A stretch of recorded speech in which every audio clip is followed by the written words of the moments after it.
Welcome to our channel. నా పేరు Durgaprasad master. Telangana రాష్ట్రంలో బీఆర్ఎస్ ప్రభుత్వం కాకుండా ఇప్పుడు కాంగ్రెస్ ప్రభుత్వం వచ్చిందండి ఇది. అయితే ఈ కాంగ్రెస్ ప్రభుత్వం రావటం వలన రియల్ ఎస్టేట్ రంగం ఎంతవరకు ప్రభావం అవుతుంది, ఈ విషయాలపై తెలుసుకోవడానికి మనతో పాటు రియల్ ఎస్టేట్ ఎక్స్పర్ట్ రాజు యనమల గారు ఉన్నారు. సార్ నమస్కారం సార్. నమస్తే అండి. అంటే ఒక ప్రభుత్వం అంటే ఇప్పుడు బీఆర్ఎస్ ప్రభుత్వం వెళ్ళి ఇప్పుడు కాంగ్రెస్ ప్రభుత్వం వచ్చిందండి ఇది. ఎస్. దీనివల్ల అంటే ప్రభుత్వం మారినప్పుడల్లా మనకి రియల్ ఎస్టేట్ ప్రభావం ఏమైనా ఉంటుందా, ఎక్కువ అవుతుందా, తక్కువ అవుతుందా?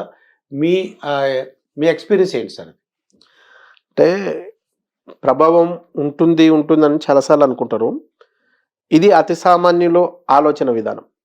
యాక్చువల్గా ఏ గవర్నమెంట్ మారినా గవర్నమెంట్కు ఇన్కమ్ సెక్టర్గా ఉన్న రియల్ ఎస్టేట్ మీద ప్రభావం ఉండదు. పైగా ఈ రియల్ ఎస్టేట్ను మరింత కొత్తగా వచ్చే గవర్నమెంట్లు ప్రోత్సహిస్తాయి. ఎందుకంటే ఇప్పుడు ప్రస్తుతానికి మీరు అన్నట్టు కాంగ్రెస్ గవర్నమెంట్ వచ్చింది. రేవంత్ సర్కార్ ఏదైతే ఉందో, రేవంత్ రెడ్డి అనే ముఖ్యమంత్రి ఇప్పుడు ఆయనే గతంలో అతిపెద్ద రియల్ ఎస్టేట్ వ్యాపారి.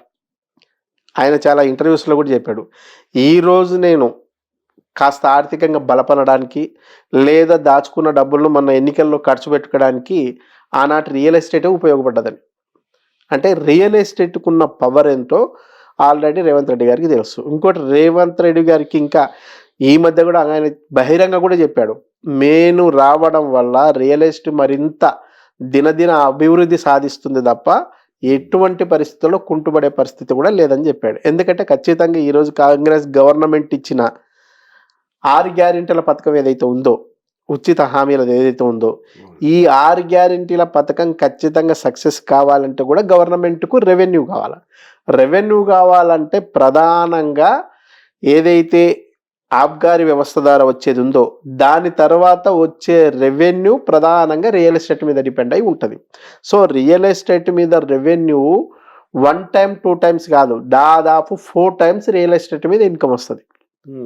మామూలు మనం ఎక్కడైనా క్రయ విక్రయాలు చేస్తే ఒకసారి రిజిస్ట్రేషన్ జరుగుతుంది, ఆ రిజిస్ట్రేషన్ జరిగినప్పుడు మాత్రమే స్టాంప్ డ్యూటీ వస్తుంది. కానీ రియల్ ఎస్టేట్ చేస్తే ఒక రైతు దగ్గర ఒక వెంచర్ వేసే వ్యాపారవేత్త తీసుకుంటే అప్పుడు ఒకసారి రెవెన్యూ వస్తుంది, స్టాంప్ డ్యూటీ.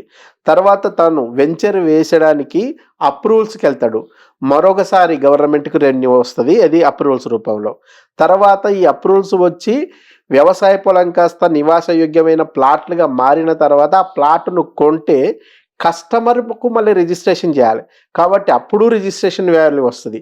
దాని తర్వాత వీటిని అమ్మిన పర్సన్ ఎవరైతే ఏజెంట్ లేదా బ్రోకర్ అనుకుంటావో ఆ పర్సన్కి సంబంధించిన వచ్చే కమిషన్ మీద కూడా టీడీఎస్ పే చేయాల్సి ఉంటుంది. అంటే 4 సార్లు రెవెన్యూ వచ్చే సెక్టర్ ఏదైనా ఉందంటే ఓన్లీ రియల్ ఎస్టేట్లో జరిగే క్రయ విక్రయాలు మాత్రమే జరుగుతుంది. అంటే గవర్నమెంట్కి 4 సార్లు రెవెన్యూ వచ్చే రియల్ ఎస్టేట్ను ఎందుకని వద్దనుకుంటుంది? అది ఏ ప్రభుత్వం మారినా వాళ్ళు రియల్ ఎస్టేట్ రంగాన్ని ప్రోత్సహిస్తారు, ఎందుకంటే వాళ్ళకి కావాల్సిన డబ్బులు కాబట్టి. ఎగ్జాక్ట్లీ. దాంతో అంటే వాళ్ళకి డబ్బులు అనేది కాకుండా ఈరోజు హైదరాబాద్కున్న ఏదైతే భౌగోళిక స్వరూపం ఉందో ఆ భౌగోళిక స్వరూపం కూడా రియల్ ఎస్టేట్ను మరింత ఎంకరేజ్ చేసే విధంగా ఉంది. మీరు గతంలో చూసుకుంటే తెలంగాణ రాష్ట్రం ఏర్పడక ముందు కూడా చూడండి, సమైక్యాంధ్ర గవర్నమెంట్లో కూడా ఏదైనా రియల్ ఎస్టేట్ ఆగిందా? ఆగలేదు. లేదు. తెలంగాణ వస్తే రియల్ ఎస్టేట్ ఆగిపోతుంది పెద్ద ఎత్తున ప్రచారం చేశారు. ఏ రోజైనా ప్రచారానికి అనుగుణంగా రియల్ ఎస్టేట్ ప్రభావితానికి గురైందా? లేదా నోట్ల రద్దు వచ్చింది, నోట్ల రద్దు వచ్చినప్పుడు ఏమైనా రియల్ ఎస్టేట్ ఆగిపోయిందా? లేదు. మన కరోనా వచ్చింది, కరోనా వచ్చినప్పుడు ఏమైనా రియల్ ఎస్టేట్ ఆగిపోయిందా? సో రియల్ ఎస్టేట్ అనేది ఎవరి దయాదాక్షిణ మీద డిపెండ్ అయ్యి లేదు. ఎస్పెషల్ హైదరాబాద్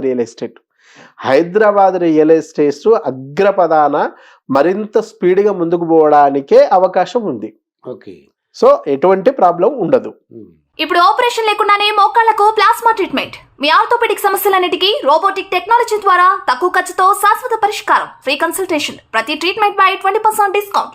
ఈ ఆఫర్ కొద్ది రోజులు మాత్రమే, త్వరపడండి. V9 hospitals 9281465842.